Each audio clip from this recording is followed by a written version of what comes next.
In December 1979, the peaceful community of Cedar Rapids, Iowa, was shaken to its core by a brutal crime that would remain unsolved for nearly 4 decades.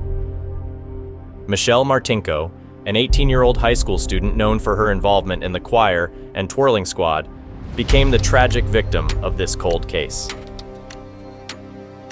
After attending her school's choir banquet, Michelle visited the recently opened Westdale Mall to buy a winter coat.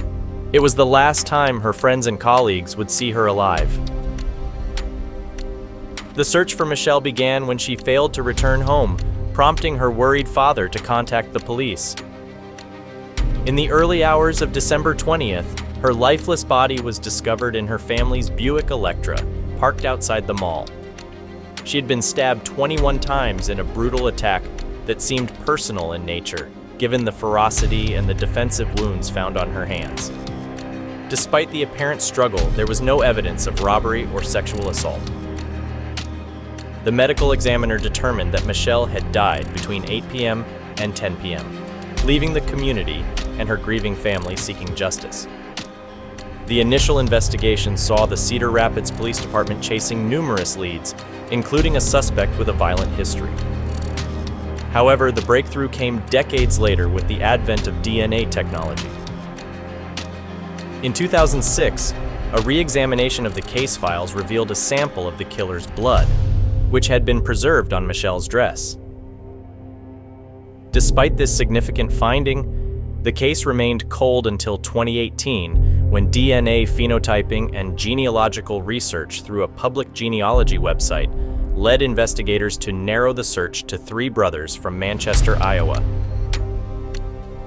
Jerry Lynn Burns emerged as the primary suspect after covert surveillance allowed investigators to collect a DNA sample from a straw he had used, which matched the sample from the crime scene.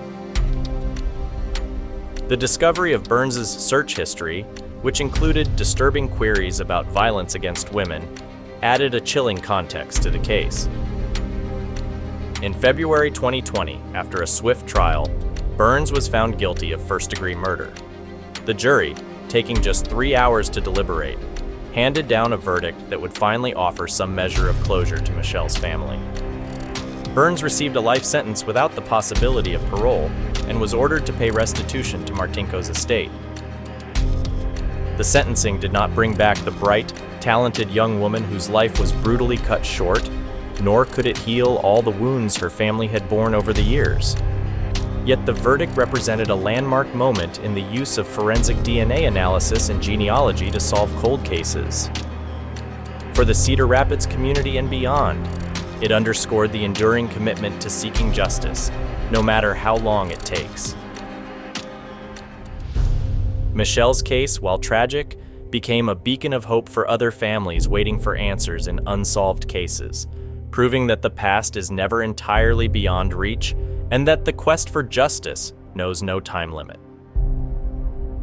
As Michelle's sister and brother-in-law, Janelle and John Stonebreaker, faced the man responsible for taking Michelle from them, they expressed a poignant mix of relief and sorrow.